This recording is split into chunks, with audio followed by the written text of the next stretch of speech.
What's going on, everybody? Welcome to the Run Pure Sports NBA Hardwood Show. I'm your host, Mangone. I'm here with Big T. I'm here with JTAs. I'm also here with the like and subscribe button. So, guys, please hit that for us. It helps us out a ton.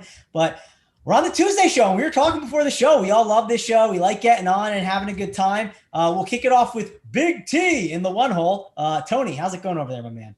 I'm always excited. I said this before the show, but I'll say it now for the people. I love seeing YouTube. JT and even Mangone. I like seeing Mangone. Usually I'm on there with two cash guys, Hoop, Ugly Titles mug. It's just nice to come on here with another tournament guy like JT and then Mangone. I love it. I look forward to Tuesdays. And it doesn't hurt that we've crushed every Tuesday show. So I think it's good mojo for the Tuesdays. Yeah, and I mean, Big T, I didn't play Cousins in cash yesterday, and you went out and played Cousins. Like, I might be a tournament guy the way this is start going. with all the good mojo, and then you just come right in and just shit all over the good mojo. I mean, what's going on with that? Big T, I want to just kick you down real quick so I can just build you right back up. We're gonna push you back one step and then bring you back up two steps. That's how it works. We're gonna get you to the finish line. Luckily, to finish what you said, yeah, for some reason I played Cousins. Good team. I don't know why. I said on the show basically why I shouldn't have played him, and then I still did. Luckily, it wouldn't have mattered because everyone went off late, so it didn't cost me that much. But the lesson learned: if a guy's that high owned and you don't think it's a good play, don't play it just to play it. And I knew better. Like always, you can always learn lessons, though. Yeah, and we got a great day to get back at it. And we had a great day. It was a good time giving away those tickets, and we hope to give more tickets away to some people. No one got over the finish line, right? There were some solid teams, but it was one of those days where a lot of people went off, and Tony's right. It didn't really matter if you had basically anyone. As long as you avoided enough duds, you were fine. JT, how did you do yesterday with that big slate that just went absolutely nuts? I mean, the scores were massive. Yeah, I had a bunch of lineups. In the small contest, the $8 contest, I think my best score was 374, but I made a dumb move, a dumb late swap, and not a sharp enough move off of, quite honestly, I should have come off of Fox last night. So I had 320, which normally is a pretty good score in the 600 that didn't come close to cashing, and a 2v2 that would have put me up to around 360 that I just didn't make. So I stayed with Donovan Mitchell. That was a mistake. I kind of thought it was a mistake.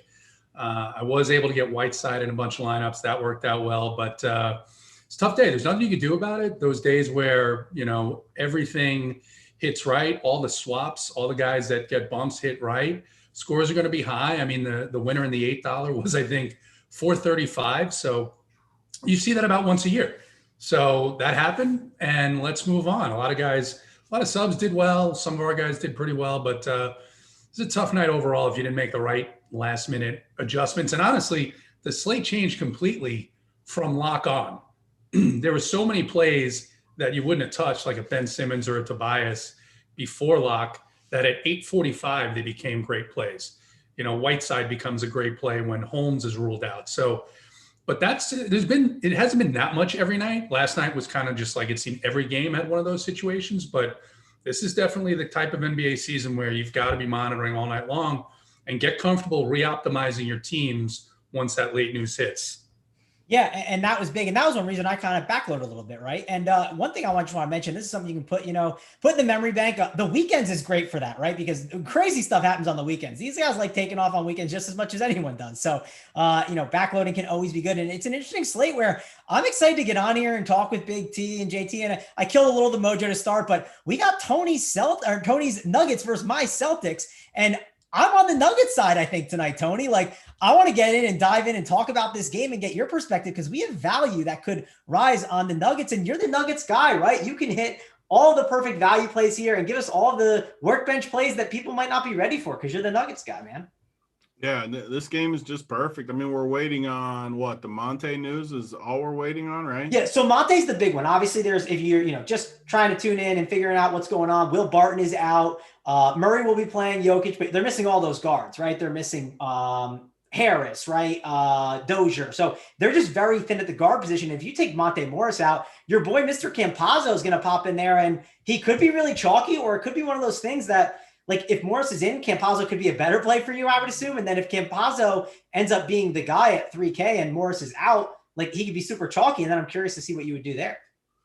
Yeah. So first of all, just the overall overview. Like I hope Monte is out because, man, it's the first game again, and I know Mangone made fun of me yesterday, called me Dexter 777, but it just keeps happening where these first games are just the nuts to me. Like this game looks like the nuts again, and I know I'm falling into a pattern, but it's treating me good. And again tonight, man, you got studs and cheap guys all in this first game where you can stack it up and have a lot of your guys locked right away, which I don't think it's going to be crazy popular, especially from the Boston side with those guys. I don't think they're going to be crazy owned. I don't know. It just lines up again. If Monte's in, it gets slightly harder to do it just because obviously one more guard that's going to play 30 plus minutes. So, but if he's out, like they don't have bodies. These guys are going to play a ton of minutes.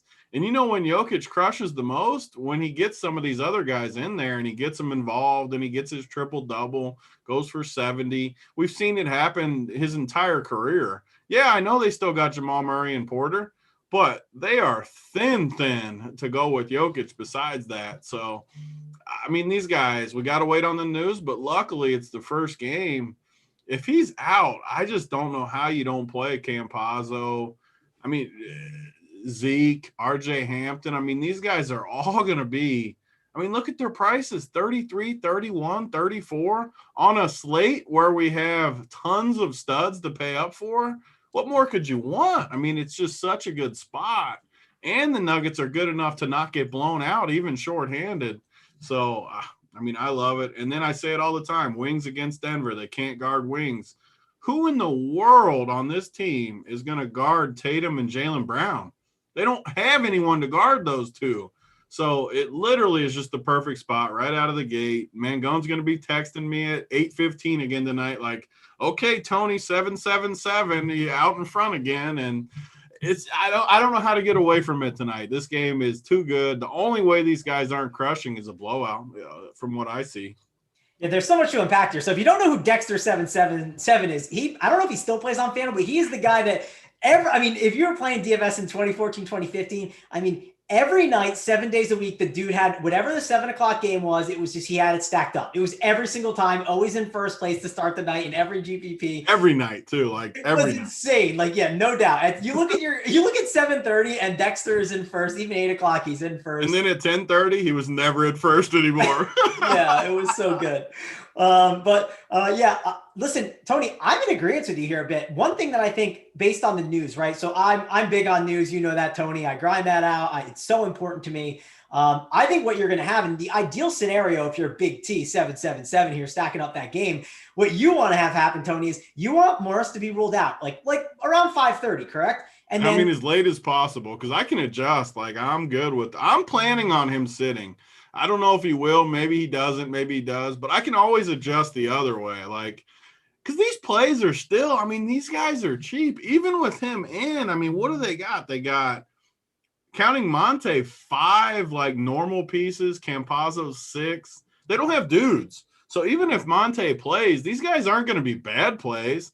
They're not going to be total locks. Like if he's out, I mean, look at their roster. They don't have anybody. And I didn't oversell it, but JaMychal Green is borderline just a total lock to me. They don't have bigs. He's going to play 30 minutes. If he plays 30 minutes at 4,300, he's going to crush. There's no way he doesn't. He's one of the safest plays on the board to me with upside. Yeah, and another reason why he's a great safe play on the board is they need him to cover Jaylen Brown and Tatum. Like, they need him. Like, he is going to be important to help with that. Like, they don't have wing guys to cover, and that's why I do like Tatum and Brown on the other side. But yeah, this is going to be a game that, like I was kind of saying, Tony, you want Campazzo to be ruled 5:30, probably, you get that report. And then you know what you want at 6:30, Tony? You want this like sketchy news that someone's questionable, where people are like, I need to backload, right? Like they're all worried about, let me wait for flexibility because there's a lot of games that are going on at 8. And then you have this like window where you might get the news that doesn't go your way. And then you only have one game at 10:30 and you don't know what to do. So it's definitely going to be interesting to see how all the news shakes up. JT, we'll go over to you. I like this game a lot. I mean, we've talked about Campazzo, we've talked about Green. Talk about those values, and are there any studs here too that you want to get some exposure to? Yeah, I think honestly, Campazzo at 3-3 on DraftKings is in play, even if Monty plays. Although, like Tony said, I hope he sits. The one guy, I don't think you mentioned him, but Hoop was in chat and he's talking about it, is Jamal Murray, who becomes the second highest fantasy per minute producer in a matchup where it's been pretty good for opposing point guards playing against Boston at least the last month or so. So I definitely think, and I'm excited to hear you talk about liking this game, because I looked at it earlier and I had somewhat the same feeling, definitely with the Denver plays. Obviously, Nikola, if everybody's out, all those guys are out, he just becomes a close to 2 fantasy point per minute play. But I think because Boston's been shorthanded almost the whole year long, people forget how many guys are out on this side as well. And so you've got guys like Brown and Tatum that are in good spots, and Daniel Tice is out tonight.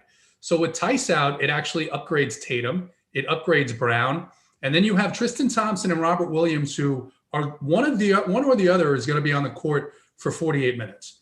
Thompson's 3.9 on DraftKings. Robert Williams is 3.1 and actually has a higher fantasy point per minute production number. So when I was starting to look at this, given the news that I have already seen in some of the later games, I was toying around with some Jokic, Robert Williams lineups to try and fit in some of these other guys and a couple of the better plays later. And it shapes up really well. So I like this game a lot. I think the Nuggets have been really, really tough at home. Their games on the road have been pretty close.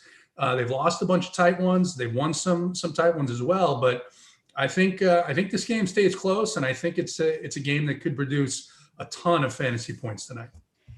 Yeah, I think you brought up a great point, and who brought up a great point in the chat? Like Jamal Murray, like weird that doesn't have a lot of buzz, and like this feels like a matchup. And JSU said this on the bet show that I did earlier, and I was like kind of feeling the same exact way. So whenever I'm aligning with JSU, I feel good. It's like it's a great spot for Murray to like really chuck up some shots, right, and kind of carry the load. They need him to carry the load. He's been a little hurt, but I think Jamal Murray could be a great play at that 7.2K price tag that people could overlook in the optimizers. And we know when he gets hot, Mr. Jamal Murray, he is definitely down to shoot that ball. Big T, I want to go back to you. Talk to me about Mr. Jokic. So you play him when he's always low owned, and he's been low owned every single day, right? And it's a day where, what is he going to be, Tony? He's probably going to be lower owned than you expect. I'm assuming he's going to be part of your stacks and a guy that you want to be all over. But talk to me about Jokic compared to these other studs on this slate.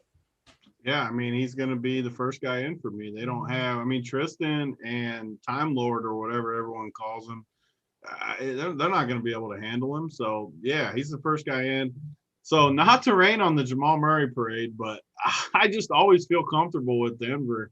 These are the games I don't ever play Jamal, because when the offense runs through Jokic, it hurts Jamal directly. And I could be wrong. I mean, if he gets it going like we've seen, he'll definitely crush. But I think it's a Jokic game for sure. And I don't like Jamal in these spots. I just feel like they run everything through Jokic. All these role players are cutting to the rim, getting buckets, getting open threes. I just feel like it's a ball movement game.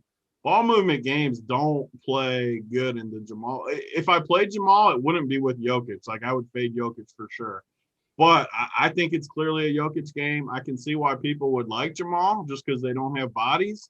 But for me, I won't be playing Jamal. I'll go with the Jokic side. But if you like Jamal, like I said, just fade Jokic for sure. Don't play them together. Yep, I'd agree on that. And one reason I think he's interesting is I think that mid-tier build will just go absolutely overlooked today, because I think it's going to become more of a stars and scrubs kind of slate.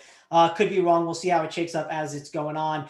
I do have a question for you, JT. So there's a guy I like a lot, like one of my favorite plays in this game. And I know he's been having an amazing season, but I started looking at some numbers on NBA.com, and he's in the top 10 in usage on the entire season, which, I mean, I'm not totally surprised when I think about it because of all the injuries the Celtics have had, but Mr. Jaylen Brown has been absolutely phenomenal, and they don't have anyone to defend him. He's still only 7.8K, and a guy that I think, like, he might gain some ownership, but not as much as you think. So I think everyone's going to go to this stars and scrubs route. And I think he could be an under-owned play that goes for like 45, 50 fantasy points and pays off at 7-8. Yeah, I think, and I was looking at it, the higher price guys and trying to think through them logically about what are the paths. Like I think you're right. Most people are going to try and put either Giannis and LeBron or Giannis and Harden or something like that. I think Jokic is going to go overlooked because there's a lot of centers tonight. Honestly, center is outside of even him. Center is loaded tonight. You've got Kanter in a smash spot.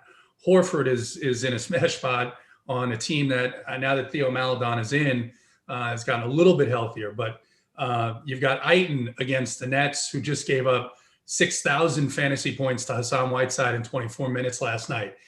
I think Karl Anthony Towns is a guy who's in a great spot with against a Lakers team that don't have Anthony Davis.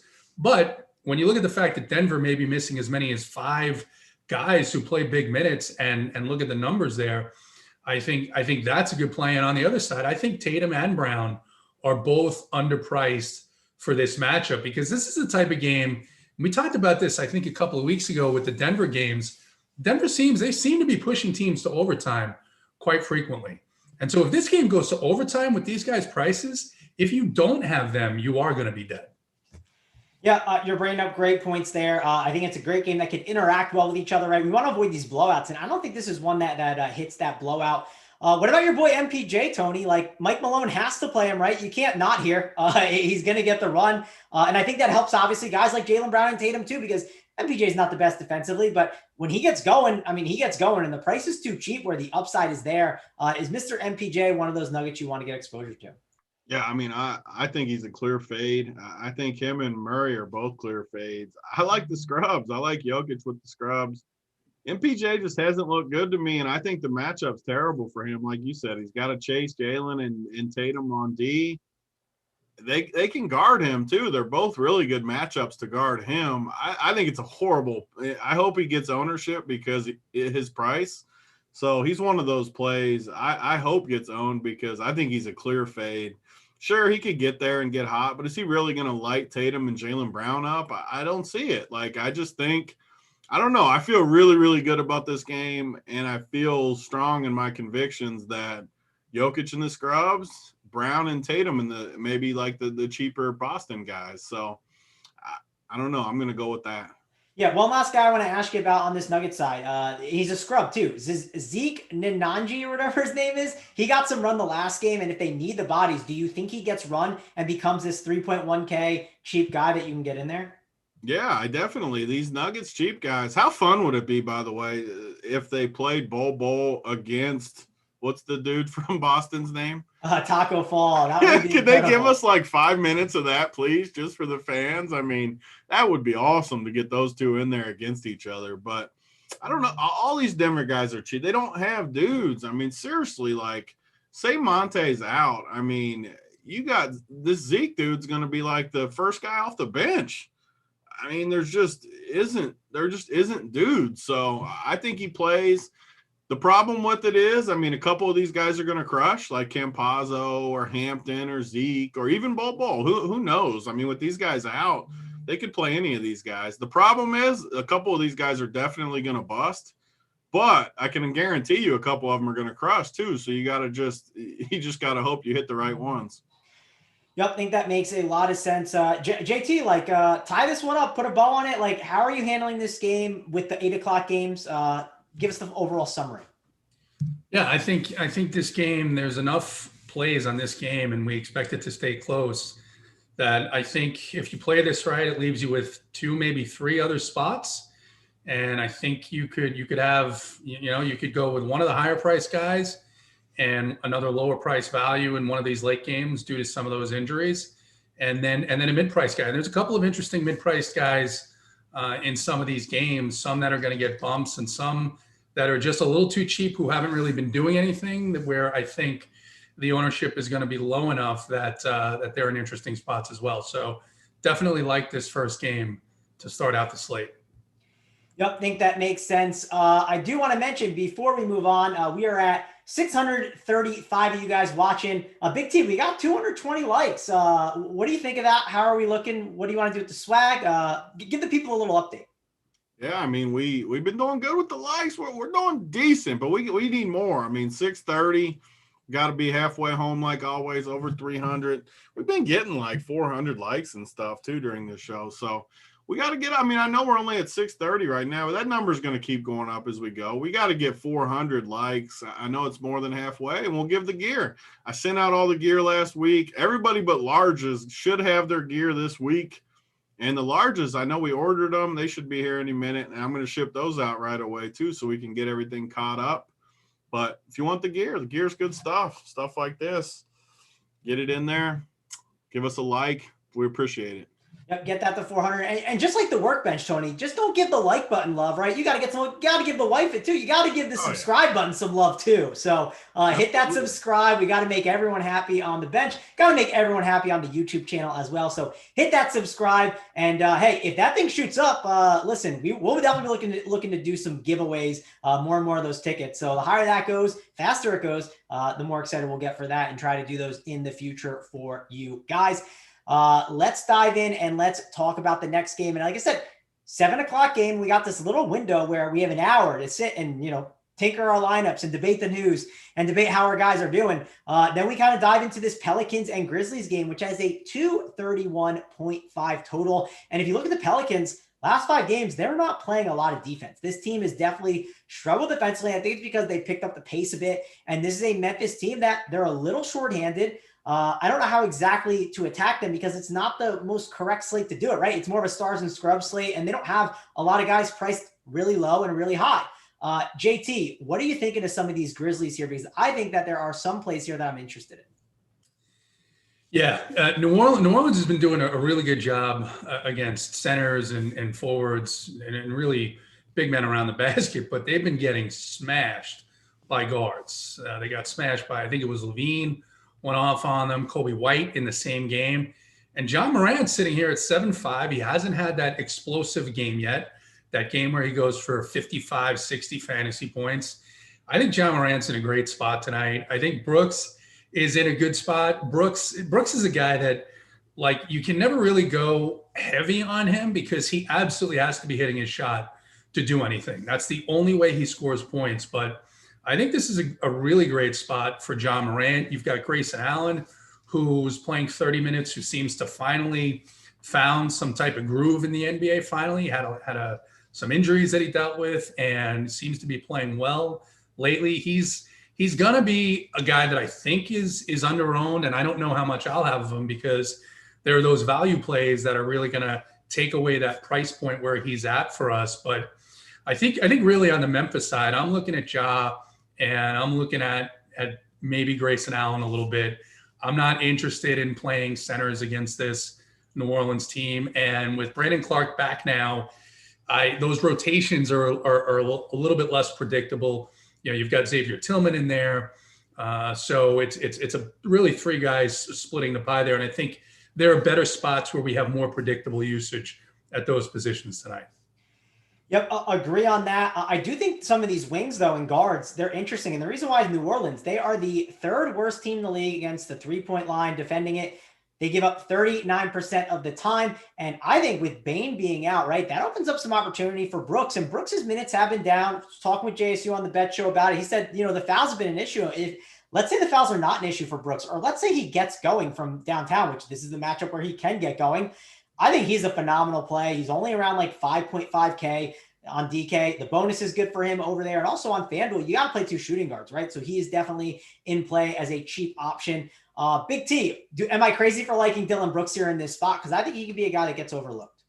I mean, he's always in play. I mean, you guys both kind of covered it. He has to make his shots, and sometimes he'll frustrate you because he just doesn't do much. But that's kind of what the shooting guard is for everybody besides the just total studs.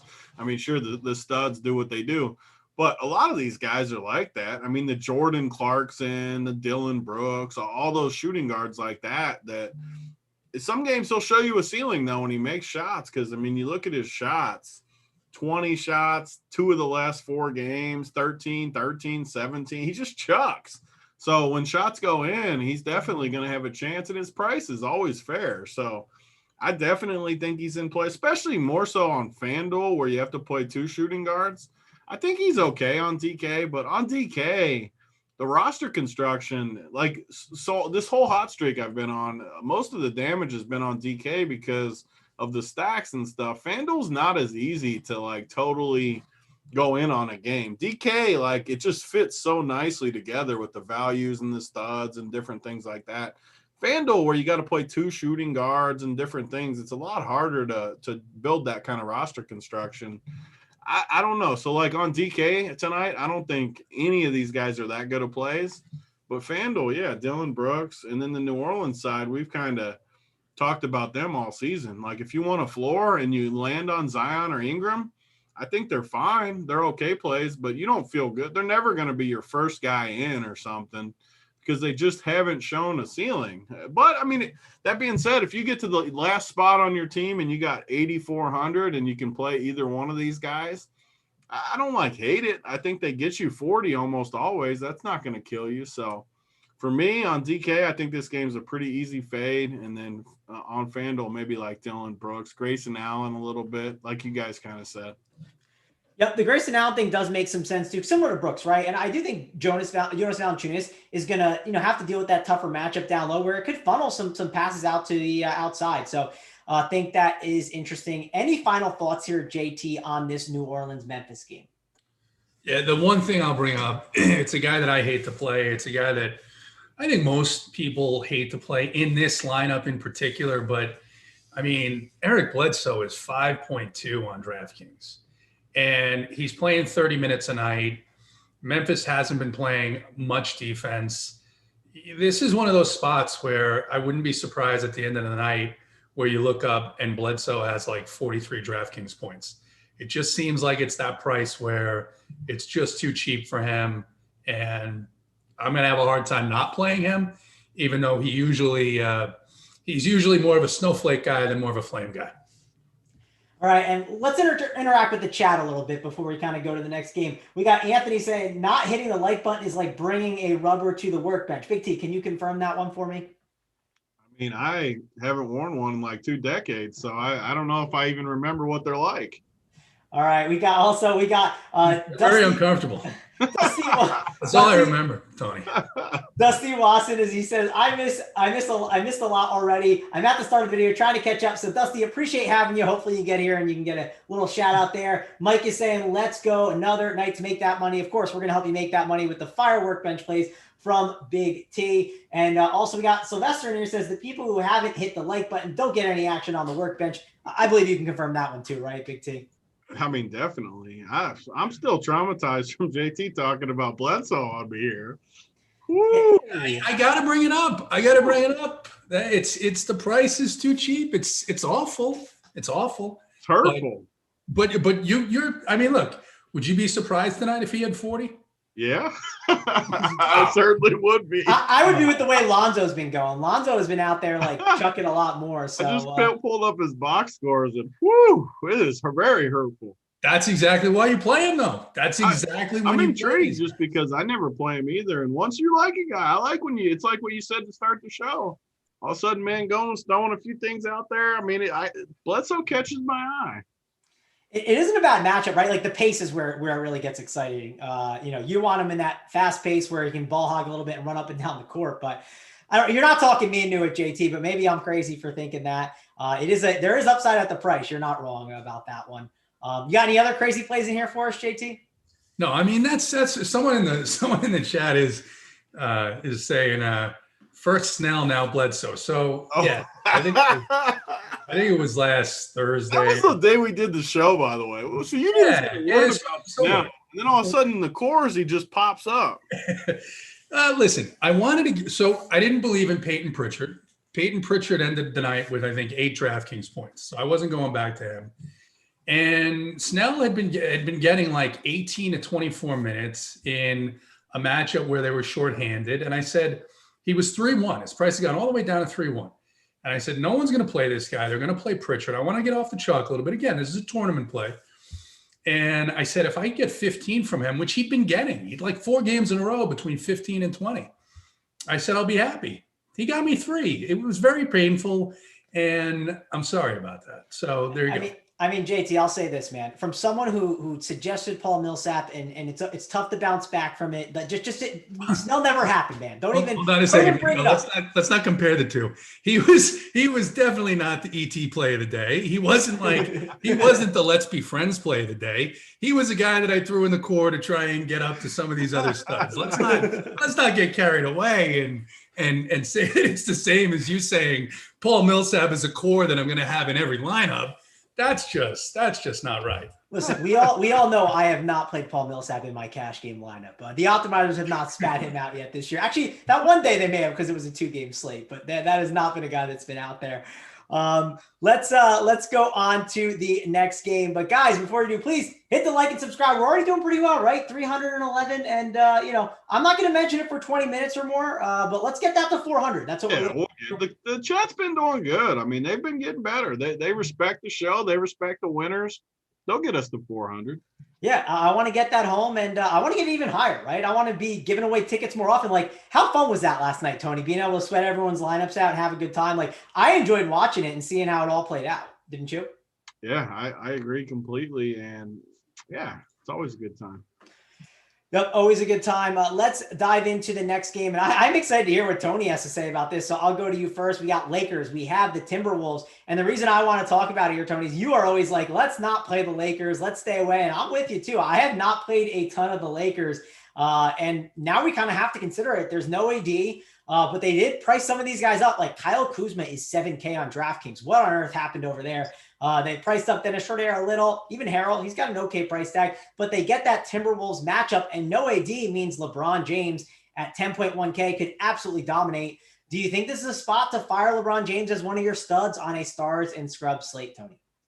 I mean, it's very hard for sure, but yeah, the upside's there. If the game stays close, if he actually cares, he could crush, but we got so many studs on this slate that, man, it's hard for me to play LeBron. It is hard to pull that trigger.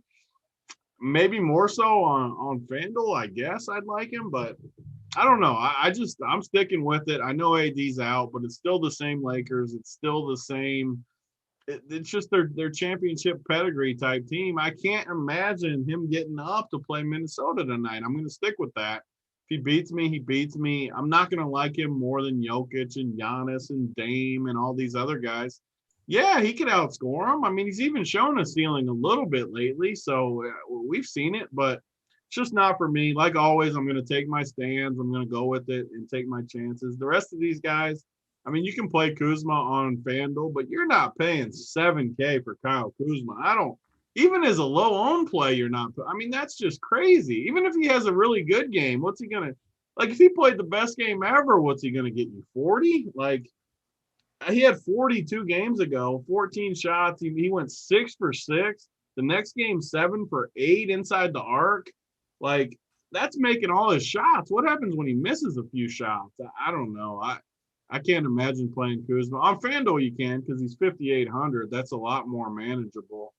And I don't know, like I like guys like Horton Tucker's a little bit cheaper. I think you can put him in the mix. I'd rather play some of these younger guys, even like Caruso, where he's cheap as the value. Maybe get my value boost from there, where I know these other guys are going to get boosts, but they're going to do what they do. LeBron's going to do what he does. Trez doesn't look great. Schroeder is what he is. He's fine. I'm not saying he's a bad play, but he kind of falls in that mid-range too on a stars and scrubs type slate.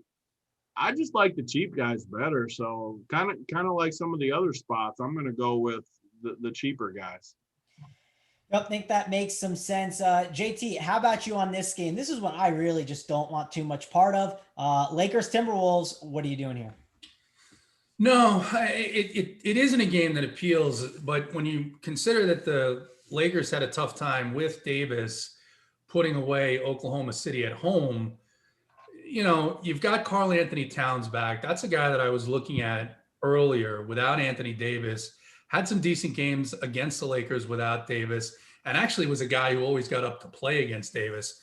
I think they both, correct me if I'm wrong, they both went to Kentucky or something like that. So Towns is a guy who he's hit his floor every game since he's come back from COVID. The thing about that play, though, as much as I like it and I'd like to play it, if that Boston game is close, Jokic is going to play 40 minutes. Karl Anthony Towns is not going to play 40 minutes no matter what happens in this game. So I agree about Horton Tucker. I agree about Caruso. In fact, while Big T was talking, I was thinking, look, if Morris is ruled in, this is a perfect spot to look for that value on that side. And then you have Jordan McLaughlin on the other side, who's a little bit more pricey now. But other than that, there's really not. I don't think I'm going to play LeBron over Giannis. I don't think I'm going to play him over Jokic, and I honestly don't think I'll play him over Harden. So I think he's kind of number 4 in the guys over 10K for me tonight. Yeah, I sort of feel that way, but I am torn because I think the Timberwolves kind of keep this game closer than you expect. Because I think LeBron just takes a bit of a backseat, and then he might end up going crazy at the end. But it's tough because it's a loaded slate of stars, and you got to make some cuts somewhere. So I think I'm going to make the cut on LeBron, but I don't know. This is a game I'm going to be underweight on. It looks like for the most part. Any final thoughts here, Tony? Or do you want to move on to the next one? I mean, it's just definitely a game stack type thing for me where if I'm playing LeBron, I'm definitely playing Cat because I need the game to stay close. I agree with JT too. Cat's caught my eye. Even tonight, he catches my eye. Like if I was playing more than I'm only playing, I think 2 teams on DK, 1 or 2 on FanDuel. If I was playing more though, like 4 or 5 even, I'd probably play a LeBron Cat team just because the ownership, and I think Cat could crush. I do think that. It's just really hard. I mean, when you're playing 1 or 2 teams, you want to build your best possible team. And I definitely don't think it's the best team, but it could end up the best team if the game stays close and these guys crush, which they could at a low ownership. And maybe you catch a blowout in Denver. Maybe something happens with the late game and someone gets scratched and they blow out. Stuff happens. JT talked about it before we came on a little bit. You can feel a couple blowouts coming tonight, and you don't really know where they're coming from. If you get this game to stay close and a few of those other games blow out, it happens all the time in NBA DFS. All of a sudden, you're sitting so good with a low-owned stack, and it's not for me if you're playing 1 or 2, but I don't hate it if you stack it up. And you can run the cheap Lakers too. LeBron, Cat, and a bunch of these cheap Lakers as a little stack as a pivot off that Boston game. Yep. No, I think that makes a ton of sense. If you're going to play it, stack it up, agree on it there. Before we move on there, I want to mention that we got some awesome stuff going on over here at Run Pure Sports. We have prize picks. We have Monkey Knife Fight. Use the code RUNPURE. You get 50% match bonus over there. That is something that we're giving tons of awesome plays over there in our Discord chat. So be sure to get in the Discord and get those Monkey Knife Fight plays. Also, listen, don't miss out on the final countdown show. I called you yesterday, Tony, while you're on the show. Sometimes you hop on with Holden and JSU, but Holden and JSU are there breaking down all the news. They're breaking down all the core plays and how they're going to handle everything, screen sharing, and trying to give you the best edge that you can. Big T, if someone's not a subscriber here at Run Pure Sports, tell them a little bit about that final countdown show more that I have not hit on.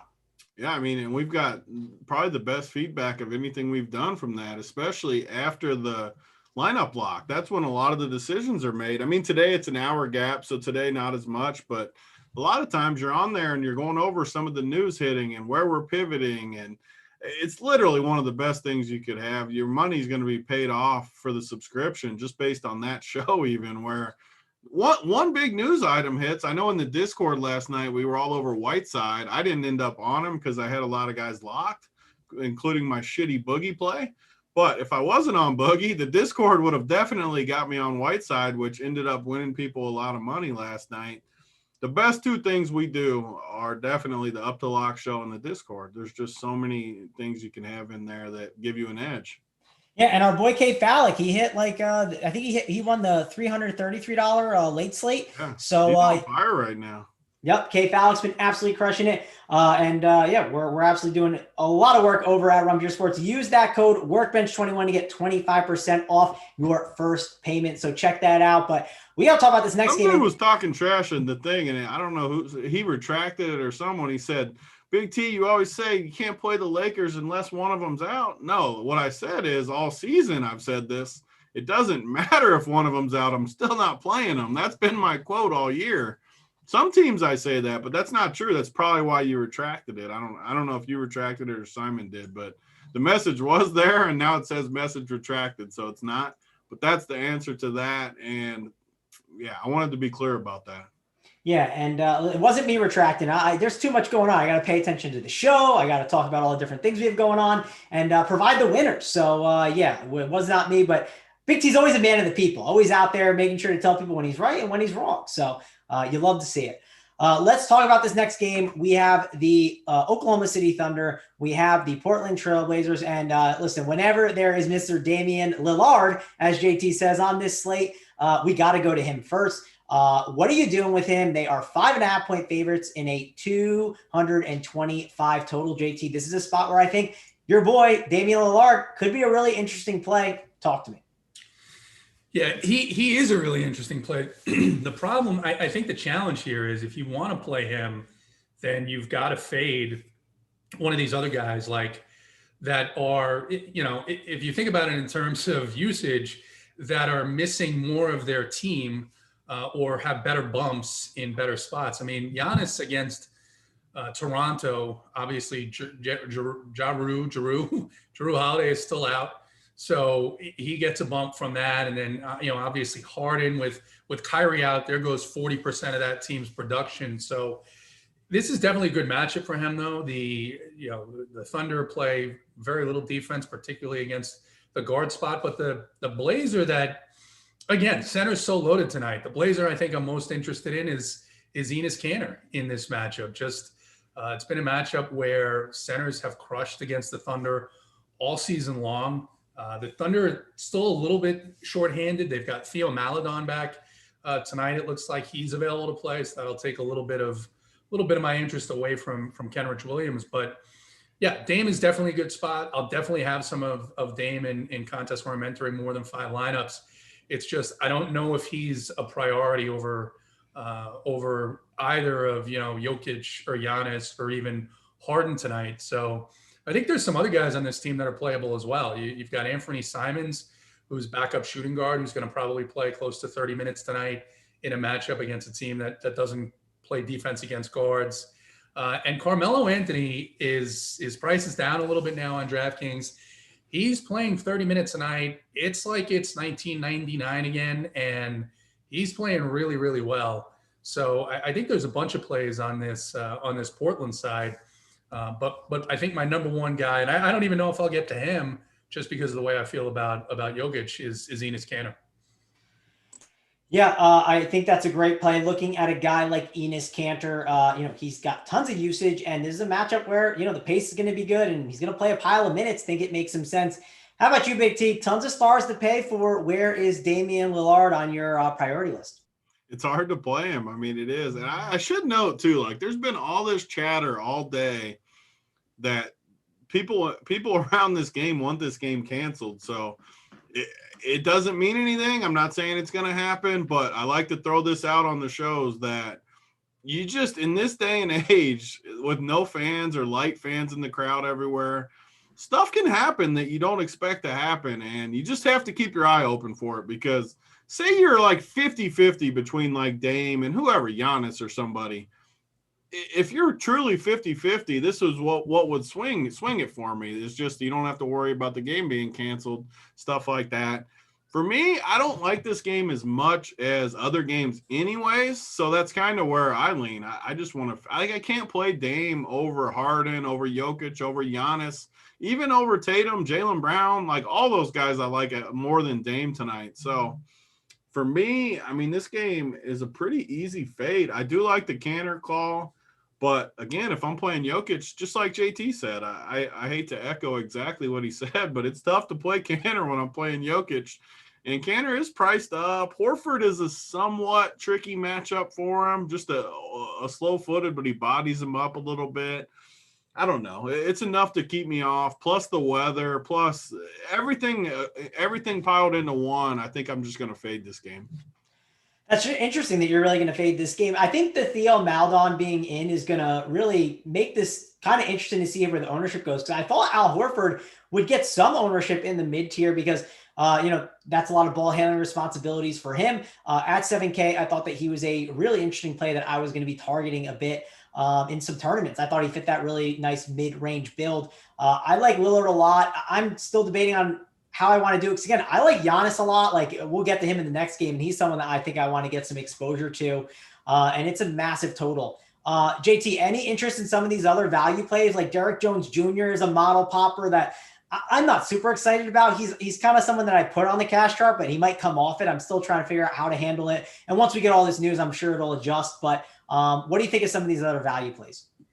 No, I mean, I think you played Derrick Jones Jr. sparingly, and this isn't the night that I like that I'm looking to play him, just because I think there's enough guys in his price range that are going to play a ton more minutes than they normally do and get a ton more of a usage bump, that he's like almost a tertiary player on this team.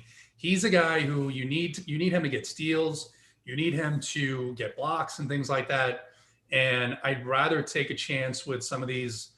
Certainly some of the Nuggets, maybe even one or two of the guys who are lower price on the Celtics or even the Lakers. So no Derrick Jones Jr. for me. And then the hard part, this is really because when we go to Milwaukee, we're going to talk about another mispriced center who's just been playing like garbage and has really no upside. But if you look at the Boston center situation, I almost think that you want to have one of Thompson or Williams. And I think I'm going to have Williams. And then if you're playing Jokic, your center position's locked up and you move on. I mean, Tony, what do you think about that? Because I think that's the way I'm looking at center. I was sitting here earlier trying to figure out which one of these guys is the best play, because you got like 7 of them that are in great matchups. But I think with that bump to the Boston centers in a game that we expect to be close, I personally think that's the way to go. It's hard for me not to just I know it sounds like I'm oversimplifying the slate with you. But that Denver game, the pieces literally match up perfect, where those two centers, Time Lord and Tristan, are both under 4K. They're both going to have to play big minutes. I can almost promise you that one of them is going to get well into the 20s fantasy-wise, which is a total smash at those prices. And, I mean, I just don't see a way around it. Like, they're going to play all 48 minutes. They're cheap. It just feels easy to me. Sometimes that's a good thing, sometimes bad. If that game stays close, I find it very, very hard that those guys don't crush. If it blows out, obviously it blows out. You're going to – whatever happens, happens. But I love that game. All right, Big T, before we dive into some other stuff, I do want to talk about our friends at Manscaped. We got a nice little promo going on over here. Use the code RUNPURE, and you can get access to the Lawnmower 3.0. You can get access to so many other products. Listen, they don't just have what JT has, and you're on mute, JT, so we can't hear the razor going off. So take yourself off mute. We got to hear it in action. He's got it locked up now. Yeah, he can't. I didn't realize it was on. There you go. Yeah, the people got to hear it, right? That's got. Remember when Howard Stern used to do this? He used to have. Well, I won't tell you what he used to do. You can look it up. But basically, he'd do something very interesting with his voice instead of that. But put the light on that, by the way. You see it? I mean, if you're, obviously we've been talking about this, right? Because one game's in danger of weather. You get a power outage and you can't see anything. There's no lights. Boom. You don't have to worry about finding a flashlight. Run into the bathroom, grab this bad boy. Find your way out of the closet anywhere. Yeah, I agree with you on that one, JT. I do want to mention there's a ton of other stuff at Manscaped, not just that, right? Like Big T, we got people in the chat, they're talking about the workbench, right? And they're talking about what's on your playlist, right? Things that you got to put on the playlist for the workbench. You got to put the Manscaped crop preserver, right? This is the anti-chafing ball deodorant. Like, they don't just have razors here, right? I'm telling you, been pulling this out on the show, but I mean, show them the good stuff, man. I mean, they got a ball spray toner. I don't know what that's going to do. It's a nice little thing too. But I mean, there's nothing better than getting a nice little shave and then getting the ball toner out and spray it underneath the bag. I mean, that leads to a lot of productivity on the bench. So. Yeah, I mean, they have tons of different things that you can use and take care of. One more thing I want to mention, too, is they got boxers, Tony, right? Who doesn't want some comfortable boxers? I don't know about the boxers, though. Like, I'm always honest with the people. Like, I love the razor, because they act like we're just talking it up because of the deal, too. I had all this stuff before the deal. Yeah, the new stuff's nice. I already had all this stuff, though. I got another one upstairs I didn't have the 3.0, I had the 2.0, so it's a little upgrade. But I don't know about the boxers, but the toner, all the other stuff, nothing better than getting a clean shave, spraying underneath the bag, and then right to the bench. Yeah, the boxers are a hard pass for me. I've got some recommendations about some linens that they should be using to make them. So we'll see next time we chat with them. All right. They're putting boxers in anyways. I don't understand that part, but well, listen, it depends. I mean, listen, what you're doing with them, right? Like I've been going on runs, so you need those boxer brief type ones when you're going on runs, right? You don't want your junk flapping around, right? You want it nice, tight, and secure. So you don't want to be chafed. No, you don't want to be chafed. Can't have chafing season. I mean, yeah, no one wants that. But if you do, we have anti-chafe cream over here at the Manscaped. So there you go. Yeah, you got to powder up before you go for the run. For sure. Let's dive in and talk about this next game. One that I think we are going to want to talk about here and kind of get some exposure to. I think Big T is going to want to get some exposure to it because, listen, Raptors and Bucks, we got a 236.5 total here. And it's got like the perfect making for Big T to get excited. It's a stars and scrubs kind of slate. There's some stars to pay for, and I think he might mix in some mid-tier guys on the Raptors with all those minutes that they're piling in. Tony, how are you breaking this game down in tournaments? Yeah, I love it. I mean, it's definitely the second game for me, right behind that Denver game. Like I said, I got two teams on DK. More than likely, I'll have one Denver-heavy team and then one Milwaukee-heavy team where you can kind of run these guys. I keep playing Freddie V, and he just keeps letting me down. But he's close, man. He's close to this game where he's going to explode. He just can't make a shot to save his life. One of these games, he's going to hit these shots. His price is finally down on FanDuel, especially 7,500. He's 82 on DK, which is fair too. And Milwaukee doesn't really have the matchups to be able to guard these guards. It's a little bit like the Denver game where I love these Toronto guards, and I like the bigs from Milwaukee where you got Giannis. I know Brook Lopez has been friggin' terrible, and I don't even like Brook Lopez, but he's 4,700 on DK. He is 5K on FanDuel. He is in a really, really good spot against Toronto. Just can't match up that good with him. They're going to put him outside, obviously, like always, let him shoot threes. It's just a really nice back and forth where you can play the guards one way, the bigs the other way, have a matchup exactly like the Denver game, except later in the night. So I love this game. Yeah, I like it too. I think this is a really strong spot for Giannis. I think he's absolutely going to crush. And one of the studs I think I want to prioritize on this slate, JT, are you in agreement here with no Drew Holiday? Middleton and Giannis are going to get a nice boost in usage. Yeah, I think this is a really good matchup for Giannis. And on the Toronto side, with Freddie being able to shoot the three, if he puts up 20 shots, he might put up 25 shots in this game with the pace being what it is. So it's definitely not a terrible option to go back to him.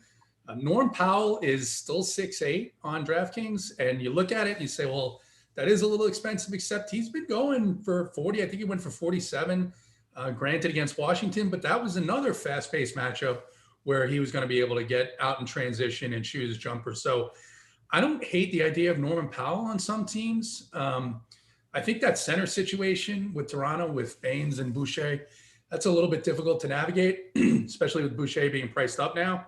I hate playing Brook Lopez because his ceiling is probably, the max he may ever get you is 38 or 40. But if he did that tonight, that's 8X. So, I mean, if you want to avoid those guys on the Boston side, then you can go to a guy like Lopez here in this spot. And I think this is as cheap as you may ever see him. I think I've seen him down, maybe last season, one game he was down to 4-2, but this should be a good game to watch. I expect it to be a pretty good back and forth game, and I'll have some pieces here. Yeah, no, I think I agree on that. I'm waiting for this news, Tony. Like, we still haven't really gotten it yet. Like, we have news in this game too. Like, OG Anunoby, like, if he plays, would that be any concern for you on the Raptors side? Yeah, I mean, it definitely hurts things. It's a lot like the Monte in its own way, where, yeah, he's going to play minutes, and it just hurts your overall floor and ceiling for that matter. So I think he sits again, but who knows? It looks like he's trending slightly towards being able to play. If not today, then here soon. So, yeah, I don't want him in there, and, yeah. Now you're going to talk on mute after you made fun of JT? Yeah, my bad. Yep, I'm a donkey for that. I was trying to read some news while I was looking through because I'm surprised we haven't gotten anything yet, right? It's past 5:30. Typically, this is when all this stuff piles in. So I thought we'd have it by now, but still waiting. We'll obviously discuss it once it comes. JT, you got any final thoughts here? Like a Boucher is a tournament play. Is he intriguing? Any final thoughts here?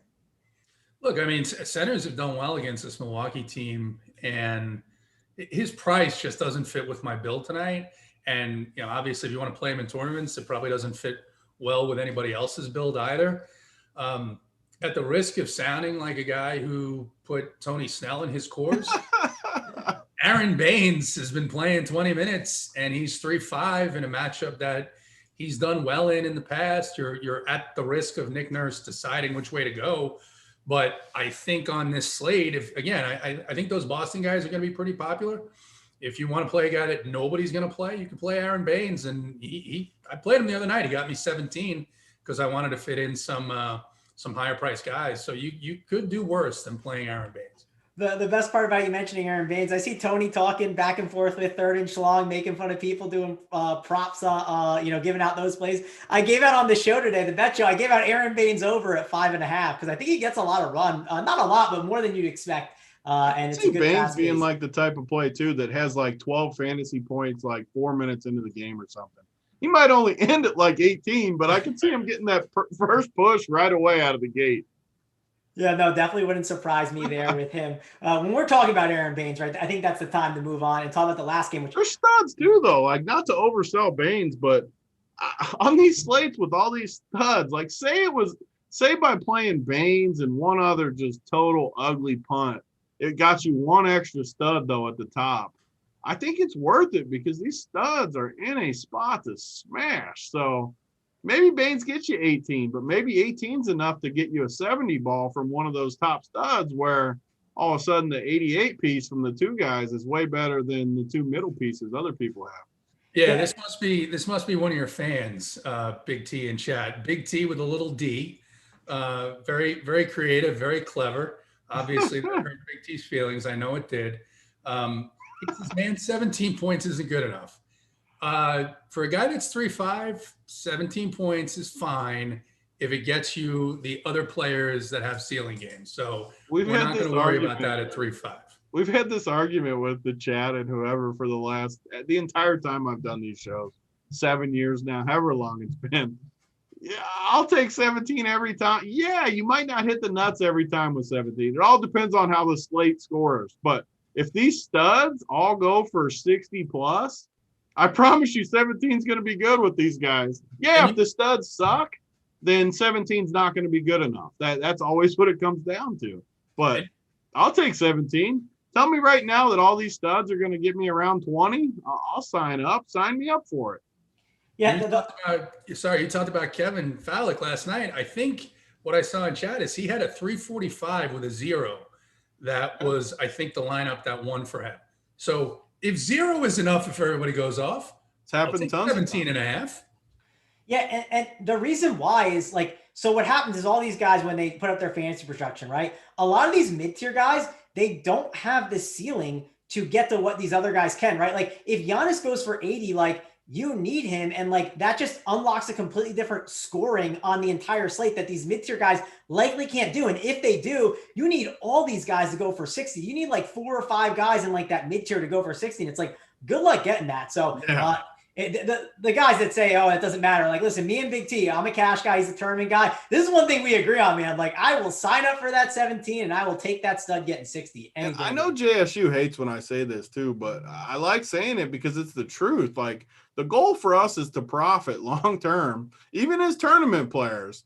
And I like saying it that, yeah, you might not ship first place, blah, blah, blah, because I think it's true. If he gets you 17, 18, maybe you don't ship it, but maybe you finish 16th for triple your money or something.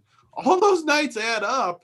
And when he goes off and gets you a 33 piece or something, that's when you ship. You're not going to ship every night anyways. It's just how the tournament life is. There's nothing wrong with turning a profit and moving on to the next day. Imagine changing your name in the chat too to Big T Little D like that. That's quite the move. Let's talk about what a loser this guy is. So he goes, yo, JT, why are you completely bald and you're not even 40? Well, first of all, thank you. I'm actually 47. That makes me very happy. You've made my day here. Big T with a little D. Look at you. Look at you. Go get a life. Go get a life. You're sitting in a free YouTube chat making comments to people who are trying to help you. What a My favorite thing about this dude is like, too, like, so you're 47, you're doing like 400 push-ups a day. Like, you know what I mean? Like, I don't know if Big T with a little D would want to come across 47-year-old JT. I got my money on you, man.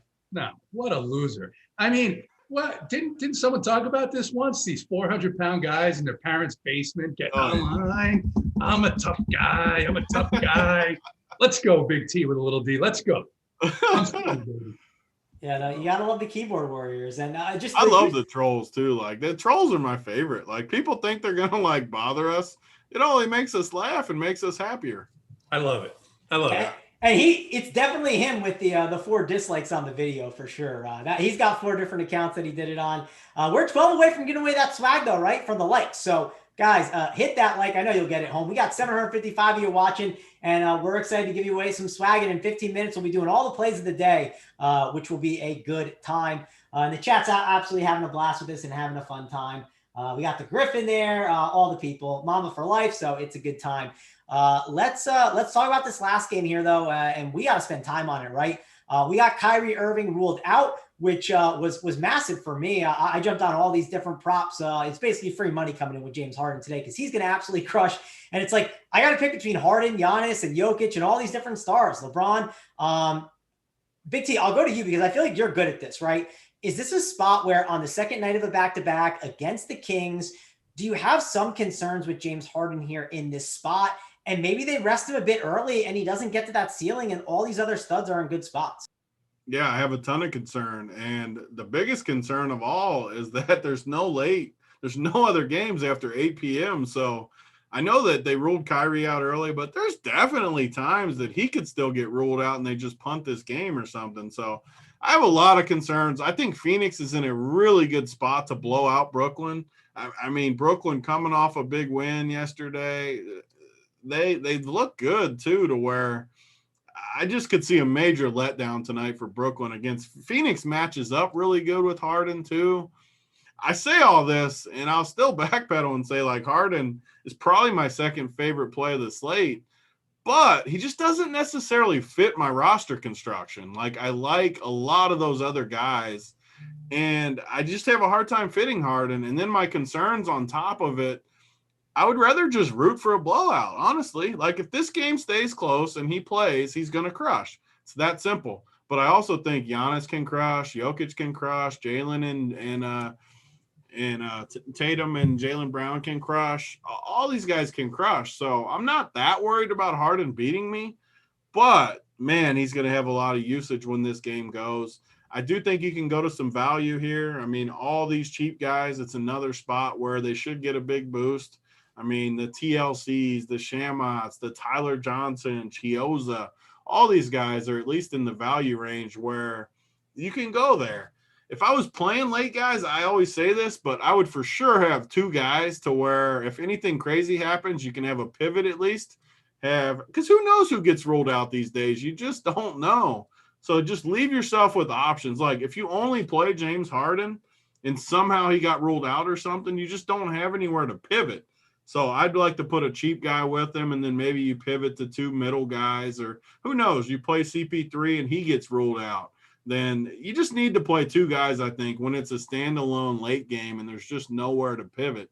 But for me, I don't know, like nothing sticks out. DeAndre Ayton sticks out. Same problem we've had all show though, center. I love this. I love Jokic. I love the cheaper centers. How can I pay for Ayton in the late game unless I'm just going heavy on this game? Play Harden, play Ayton, play Chris Paul or Booker, and kind of game stack it. It's been the theory I've had all season, like these mini game stacks, 2 one way, 1 the other. It just makes a lot of sense. But overall, I'm not crazy interested in this game.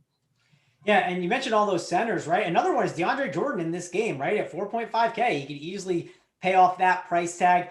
And another thing that you brought up I thought was interesting is like people, man, you know what tilts me? I'm not tilted at like the guy doing bad. I'm tilted at when people are like, oh, this guy's doing so good and I don't have him. It's like, well, you have someone playing at 10 o'clock that could easily go over his score. So like relax. It's okay. And a guy that comes to mind, like I could see people being like, oh, all these guards are crushing. And then I could see Chris Paul going out here in a little bit of the narrative, right? Him and James Harden don't have like, a good relationship. I could see Chris Paul having a monster 50-point game, and you might have someone that got you, 45 fantasy points, and Paul goes for 52, and that's enough to get you in the cash line or get you to, go over the top and like win a tournament, right? JT, talk to me about this side with Chris Paul. What are you doing with him against the Nets who have no defense? Yeah, I felt pretty good not being interested at all really in this game until Kyrie was ruled out. And my opinion hasn't changed all that much, just because if I compare the spot that Harden's in to the spot that Giannis is in, or Jokic is in, or even LeBron is in for that matter, or Damian Lillard, as I like to call him, none of those guys are on a back-to-back, right? I mean, yes, Harden's going to get the bump of, that productivity that Kyrie takes away from, but they played in Sacramento last night. They played a game that, they wrapped it up, I guess, early in the fourth quarter, but he played, I think, 35 minutes last night. I don't love this spot for this team. I think that, it's a tough game environment. Phoenix has been playing slow. They've been playing very, very good defense. And like I said earlier, I think DeAndre Ayton is the guy, and I'll call him Ayton. I'll keep calling him Ayton. I don't care. I think he's obviously, because the play all year, and we talked about this a couple of weeks ago when we all played Mason Plumlee, it's been play the centers against Brooklyn. You saw what Whiteside did last night. The problem is there's, Enes Kanter is in the same range. I think he's about $100 cheaper, and his backup Harry Giles is out, right? So Kanter's in a better spot than he is. I think Giannis and Jokic, with the guys they're missing and the fact that they're not on back-to-backs, and they have players around them who can help keep this game close. I mean, I just think this is a tough game. So where I'm playing more than a couple of lineups, yeah, maybe I'll stack this game up in a few of them. But other than that, I don't think I'm going to have anyone from this game in my main lineups. Interesting you guys say that. And we got Nice Kevin in the chat. And like, Nice Kevin, I can get behind a lot of narratives. I can't get behind the Chris Paul might be a Tuesday guy narrative. I'm out on that one, man. I just can't. That's not going to work for me, man. Love you, Nice Kevin, but not this time. I do want to ask you, Big T, so you like a lot of earlier values, but let's say Monte Morris plays and you don't have these values that you're looking at. Some of these later values are intriguing, right? Like Joe Harris was a workbench play at one point in this kind of spot. It's not the easiest matchup in the world. And let's say it blows out. Can you get excited about Chris Chiozza at 3K or Kyler Johnson at 3.2, Landry Shamet at 3.4? Are any of those guys interesting plays? So my biggest issue with a lot of these values in this game is James Harden, honestly. Like a lot of these guys need the ball to have any. So, and by ceiling, I mean like getting the 18. For Chris Chiozza to get 18, he's going to need a blowout and the ball in his hands. He's just not going to play off the ball. He doesn't fit with Harden at all. So you're going to need a lot to happen for these guys to get there, which is fine. Again, in tournaments, you need to take a script. Maybe you just say this game's going to blow out and you play Chiozza and TLC and just hope it blows out. And then these guys bring you home. Maybe all the early value busts. You're sitting on your late value that might not be as good if the game stays close, but all of a sudden you get to the very end of the tournament and there's 5 minutes left in the game and you're the only one that has Chiozza. So every time he does anything, you just keep moving up the charts. I mean, that's always fun. I'm sure we've all been there where no one has your guy and he's in the game and you just catch that perfect run. And that could happen tonight, but man, even if Monte plays, I'm telling you, like, these guys are going to play minutes for the Nuggets. I just think they have way more paths, for one, because Jokic likes to pass. Harden, he likes to pass, but it's a different kind of action.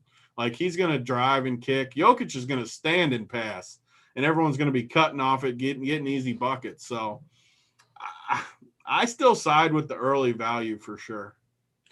All right, JT, does that change your opinion? Do you think any of these Nets values? I know you kind of already talked about it, but I just wanted to mention them because they're popping in those optimizers, right? Like those projections, they're definitely pumping them. So I figured we should talk about it a little bit. Yeah, I look, I think there are options. I think the hard thing is because it's a back-to-back, right? Is Nash going to be, and he's done this, Nash in back-to-backs has been very diligent about reducing the minute load on guys in the second half of back-to-back. So you talked about DeAndre Jordan. He played, I think, more minutes than he normally plays. It might have been 27, 28 minutes last night. He's probably not going to play. I mean, maybe he plays that because they don't have a backup because of what they've done with Norville Pell and Reggie Perry, and they signed this Andre Roberson. So, I don't know how many minutes any of these guys are going to play. Bruce Brown, I guess, is probably going to start. TLC is probably going to play 20 to 24 minutes. Again, it's just a tougher defensive environment than anyone in these early games. And yes, so the Nets are without Kyrie. The Trailblazers, because they're now down Harry Giles and Rodney Hood, which Rodney Hood's not good, but he plays 18, 20 minutes. They may have an 8-man rotation. The Nuggets are almost definitely going to have an 8-man rotation, right? So you look at these other spots and they're just, I guess, less risky in terms of, okay, I know these guys are going to get minutes, whereas I'm not sure what Steve Nash is going to do. If they get down early, is he a guy who's going to call it quits in the middle of the third quarter? And then you're just stuck there at the end of the night with nothing. So that's the way I view it. Yeah, game could stay close, and for that reason, I think I'll look to a couple lineups to do that, but not in my main ones. I like these other game environments much more. All right, before we get to the plays of the night, I want to talk about some of the stuff we have over at Run Pure Sports, because Sean said, I've never used an optimizer. Am I missing out? I think you're missing out. I think it helps you out a ton. We have an add-on tool here over at Run Pure Sports that you can use our projections with the optimizer, and helps you kind of build out your lineups. Run them and see kind of what it's spitting out. Then you can try and get different. Like Tony, I think you've been using the optimizer more when you're kind of playing tournaments, you said, to build out your lineup. So tell the people why it's got some value. So honestly, like, I never used to feel this way, but I feel this way now. I've always been a 1 to 3 lineups guy at my core. Like, that's what I think I'm good at, building 1 to 3. I still do 150 here and there, and I dabble with it, but I definitely think I'm better at building 1 to 3 teams in all sports for that matter.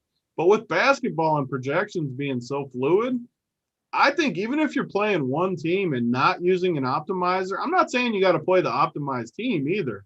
But what it does, you put your projections in wherever you get your projections from or your own, and you just run teams and you see what it gives you. Sometimes guys pop that you wouldn't expect. For example, maybe you run your thing tonight and you see Aaron Baines projected for 17 points, hitting all your rosters. That means that that's what he needs to get in order to hit your type of build. Maybe you got Jokic at 60 and Giannis at 63 or wherever your projections are. It does the heavy lifting for you. And a lot of times I found builds this way that I wouldn't find by hand building. Hand building, maybe you get stuck in a certain spot and you don't see the 2v2. And again, like, just because you have an optimizer doesn't mean you need to run that exact team. It just gets you in that ballpark where your combos, and I like it too, because I can do, okay, Jokic, if you get 55, does he hit my optimal? I plug in 55, he still hits it. Okay, 52, does he still hit my optimal? Yeah, he does. It just kind of shows you your target numbers. And I could talk about this forever because I think it's important. It also, like, when people ask me, I never sweat these tournaments, like, with the standings. So even when I do good, I never know as far as where I'm at until the end of the night, just because I know my target numbers with my guys. If like Jokic tonight, I want 60 plus. So if he gets 60 plus, I know I'm in good shape. I mean, these cheap guys, I want in the 20s. If they get that, I'm in good shape. I don't need to know the standings. Because if these guys crush, I know where I'm going to be at. I don't need to see it until the end of the night. And I couldn't imagine playing NBA without an optimizer, even as a one lineup guy. Yeah, and I love it for cash. But even in tournaments like Tony, like last night, and I've been trying to get better at my tournament builds. I think I'm a pretty good 1 to 3 lineup guy, and I want to get better in that space. And I've been really trying. Like, I locked Whiteside, right, on FanDuel. I got him at 5%. Well, I knew a lot of people were playing Cousins. And it just gave me these different constructions that I saw and I didn't expect, right? I was like locking him in, just unlock them that I did not see when I was hand building it. Because I remember I was hand building and I said, why am I doing this? Let me go to the optimizer, lock him in and see what happens. And it just showed me everything. JT, you got any tips on the optimizer for Sean in the chat? Yeah, I think you have to be using one because, and one of a guy who's been winning a bunch, he's Bro on Twitter, I think is the handle. And he puts out this analysis. And one of the things he did, he won, I think it was 2nd and 4th in the big $8 tournament last night. And he had a thing today that was pretty useful that we've talked about here is he said, look, the key to winning these tournaments this year is being comfortable with late swap.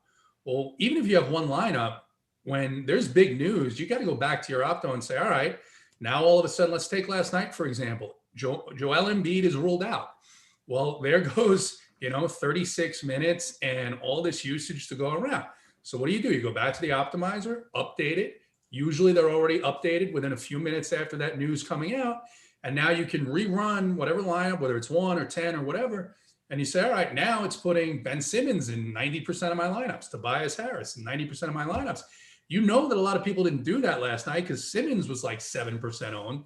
Tobias Harris, I think, was even lower than that because these are guys that nobody was going to play at 7 o'clock. They weren't going to play them at lock. So, and when I use it, sometimes it'll just pop a guy that I hadn't really thought of, even though I'm going through game by game and I'm looking at players and positions and fantasy points and usage.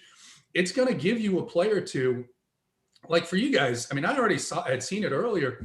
The Aaron Baines is projected for 21 fantasy points tonight. At 3.5, that's really close to 7x. If you get 7x from all your players, you get 350, and you're gonna cash at least. So I think, yeah, you definitely have to be using it. And I encourage to get comfortable using it after lock. Even if you're not gonna swap, just use it. Go to it on a night where you don't have to. Make it so that one guy's out, upgrade the projections for a couple of other guys on the team, and then run it so that when you do have to scramble and you have 5 minutes before a late game, you know exactly what you're doing and you're not going to lose out. 100% right, because you'll just burn money if you don't. And it sounds annoying to do, but it's an investment. Think of it as you're investing in that time so you don't screw up the first time you do it and just light money on fire. Some people are asking where you can find it. If you go to on our site, if you head on over to the members, you hit pricing. It's right next to, Elite Monthly plus Lineup HQ. So that's how you get it. And it's an awesome tool that helps you out. But listen, it's enough talking about that. We got to kind of wrap things up because we got JSU coming up for the final countdown with Holden. But we got to give the plays of the day, right? And we got to give away some gear. You guys did a good job. I stopped talking about the likes. If you still want to pile one on, that helps us out. 417 right now. Let's go to the Eiffel Tower play of the day first.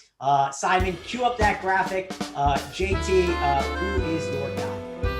Yeah, I'm really tempted to make it Aaron Baines, to be honest. I just don't Get love it him. in there. I just don't love him enough. I like Robert Williams a little bit more, but I think the guy that is going to do really well, and I think it's a game that's going to be overlooked. We've talked about it a bit, and I think it's a guy that people aren't going to play because they'll play his teammate who's lower priced. And Jason Tatum, I think this is a great matchup for him. A little bit more usage with Tice out. He's going to have to do a little bit more. He might have to do a little bit more defensively. Jason Tatum, Eiffel Tower play tonight. Yeah, something funny with you mentioning Tatum. I saw some quotes while we were on the show. They basically said, hey, Tatum has been asking lately, they said, if you're kind of feeling fatigued from the COVID, let us know early and we'll pull you out. But Brad Stevens came out and said, he's going to be great tonight. So that always makes you feel good when the coach is saying something like that.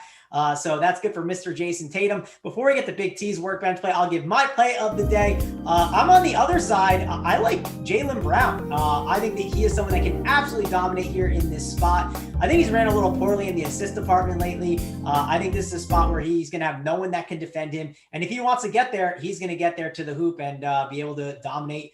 So give me Jaylen Brown as my play of the day.